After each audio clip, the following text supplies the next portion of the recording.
কিচেনের কাজগুলো খুব সহজ সরলভাবে এবং অল্প সময়ের মধ্যে করে নেওয়ার উদ্দেশ্যে আমি প্রতিদিনই নিয়ে চলে আসি কিচেন টিপস অ্যান্ড ট্রিক্স। আর এগুলো যদি তোমরা ফলো করো তাহলে তোমাদের কাজগুলো খুব সহজ সরলভাবে তোমরা করে নিতে পারবে আর কিছুটা হলেও নিজেদের জন্য সময় বাঁচাতে পারবে। তো চলো, পিকে ম্যাজিক ফুড ফ্যাক্টরিতে তোমাদের সকলকে স্বাগত জানিয়ে শুরু করছি আজকের কিচেন টিপস অ্যান্ড ট্রিক্স। ভিডিওটি স্কিপ না করে প্রথম থেকে শেষ পর্যন্ত দেখার অনুরোধ করছি। যদি ভালো লাগে অবশ্যই একটা লাইক করে দিও। আর হ্যাঁ, এখনও পর্যন্ত যদি চ্যানেলটি সাবস্ক্রাইব করে না থাকো প্লিজ চ্যানেলটি সাবস্ক্রাইব করে পাশে থেকো, তাহলে এই ধরনের নতুন নতুন ট্রিক্সগুলো আমি যখনই ছাড়বো তখনই তোমরা দেখতে পাবে এবং অন্যদেরকে দেখার সুযোগ করে দিও। তো চলো শুরু করা যাক আজকের প্রথম ট্রিক।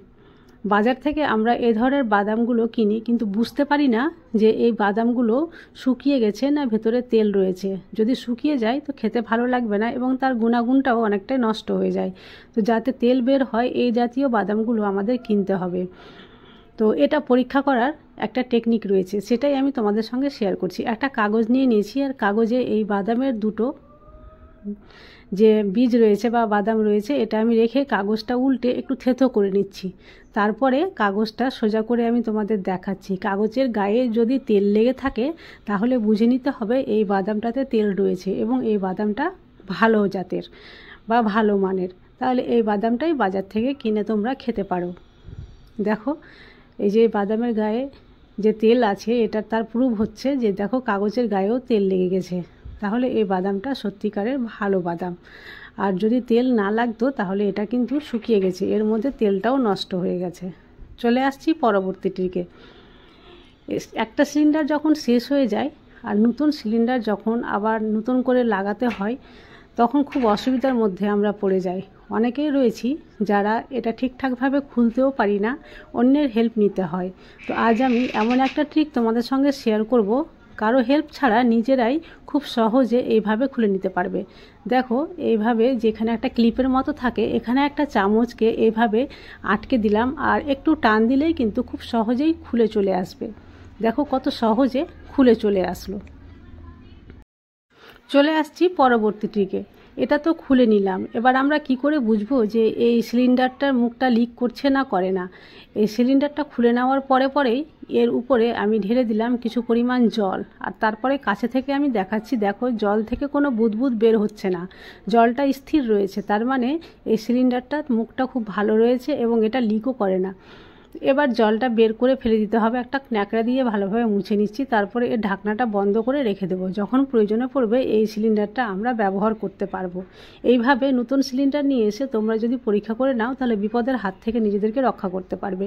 চলে আসছি পরবর্তী ট্রিকে। এখানে আমি পাশাপাশি একই রকম দুটো গ্লাস নিয়ে নিয়েছি, একটাতে জল ভর্তি রয়েছে আর একটা খালি। আমরা অনেকেই রয়েছি যারা একটা গ্লাস থেকে আর একটা গ্লাসে জল ঢালতে সরাসরি পারি না, জল ঢালতে গেলে নিচে কিছুটা জল পড়ে যায়। কিন্তু আজকের ট্রিকটা যদি তোমরা ফলো করো তাহলে যে কেউ জল ঢালতে পারবে খুবই সহজে। একটা লাগবে ছোট চামচ, গ্লাসের উপরে এইভাবে একটা চামচ ধরে নিয়েছি আর চামচ সমেত যদি জলটা অন্য গ্লাসে ঢালি, দেখো আমার হাতের দিকে জল কিন্তু একটুও বাইরে পড়বে না, চামচের গা বেয়ে সম্পূর্ণ জল অন্য গ্লাসে ট্রান্সফার হয়ে যাবে। দেখতে পেলে তো কত সুন্দরভাবে জলটা ওই এক গ্লাস থেকে আর এক গ্লাসে চলে আসলো, কোনো রকম জলের একটা ফোঁটাও নিচে পড়েনি। চলে আসছি পরবর্তী ট্রিকে। দুটো গ্লাস যদি এইভাবে এঁটে যায়, কোনোভাবে যদি খুলতে না চায়, তাহলে সেই সময় কি করণীয় সেই ট্রিকটাই আমি তোমাদের সঙ্গে শেয়ার করব।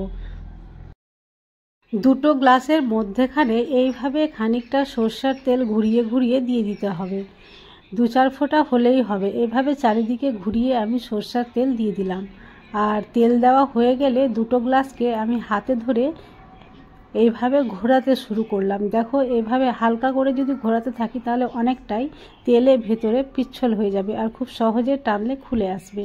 চলে আসছি পরবর্তী ট্রিকে। নতুন কাপ এইভাবে নিয়ে এসে যদি কোথাও রাখার জায়গা না থাকে আর আমাদেরকে এই প্লেটের মধ্যেই যদি এইভাবে কোথাও এক সাইডে রাখতে হয়, তো এটা কিন্তু অনেক সময় ভেঙে যাওয়ার ভয় থাকে। তো এটাকে যদি একটু প্রসেস করে রাখো তাহলে খুব সহজেই মানে এই প্লেটের মধ্যে এঁটেও যাবে আর পড়বেও না। দেখো আমি একটা কাপের মধ্যে আর একটা কাপ কীভাবে সেট করছি, আমার হাতের দিকে দেখো, তাহলেই বুঝতে পারবে। এইভাবে সেট করে যদি রেখে দাও তাহলে কোনোভাবে প্লেট থেকে কাপটা সরে পড়ে যাবে না। আশা করছি এই ট্রিকটাও তোমাদের খুব কাজে দেবে। যদি জায়গা অল্প থাকে তাহলে তোমরা এইভাবে কাপকে সেভ করে রাখতে পারবে। এইভাবে শুধু কাপই নয়, কোনো চীনামাটির বাটিও তোমরা এভাবে রাখতে পারো। চলে আসছি পরবর্তী ট্রিকে। বেসিনের যে পাইপলাইনটা থাকে সেটা অনেক সময় জ্যাম হয়ে যায়, অনেক নোংরা জমে গিয়ে ভেতরের পাইপটা একেবারে বন্ধ হয়ে যায় আর বেসিনের জল যেতে চায় না। তো এখানে আমি বেসিন পরিষ্কার করব শুধুমাত্র লবণ দিয়ে। দেখো হাতে আমি লবণ নিয়ে এর উপরে ছড়িয়ে দিলাম। এইভাবে প্রায় 5 থেকে 6 মিনিট রেখে দিতে হবে। তারপরে একটা ব্রাশ নিয়ে নিয়েছি আর ব্রাশ দিয়ে এই বেসিনটা আমি খুব ভালোভাবে ঘষে নেব। আর কোনো কিছুই প্রয়োজন পড়বে না, শুধু এই ব্রাশ আর লবণ এটাতেই বেসিন পরিষ্কার হয়ে যাবে। এটা ঘষে আমি পরিষ্কার করে তোমাদের দেখাচ্ছি। এটা জল দিয়েও ধুয়ে দেখাবো কতটা পরিমাণে পরিষ্কার হয়েছে। এবার বেসিন পরিষ্কার করার পর এই নালিটা কিভাবে পরিষ্কার করতে হবে আমি সেটাও তোমাদের দেখাচ্ছি। এই কাজটাও কিন্তু খুবই সহজ।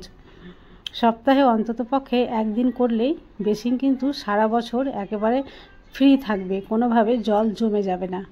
বেসিনের কাজ হয়ে গেছে, ঘষার কাজ হয়ে গেছে। এবার আমি জল দিয়ে খুব ভালো করে ধুয়ে নিচ্ছি।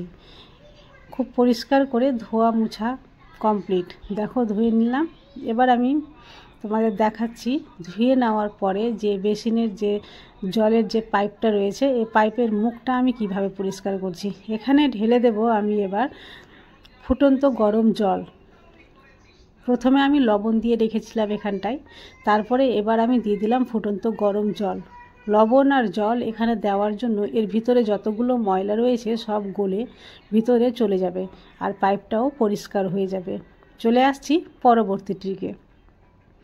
এখানে দুধ গ্যাসের ফ্লেম অন করে আমি চাপিয়ে দিয়েছি আর দেখতেই পাচ্ছ দুধটা ফুলে উঠছে। আর সেই মুহূর্তে আমি ওর উপরে আমি দিয়ে দিলাম একটা চামচ। দুধ যতই ফুলে যাক না কেন সেই চামচের সঙ্গে স্পর্শে আসলেই দুধটা আবার নিচে বসে যাবে। আজকের ট্রিকগুলো যদি তোমাদের ভালো লাগে তাহলে কমেন্টে এসে আমাকে অবশ্যই জানাবে। আজ তাহলে এই পর্যন্তই। কাল আবার আসবো অন্য কোনো নতুন ভিডিও নিয়ে। ততক্ষণ পর্যন্ত তোমরা সবাই সুস্থ থেকো, ভালো থেকো।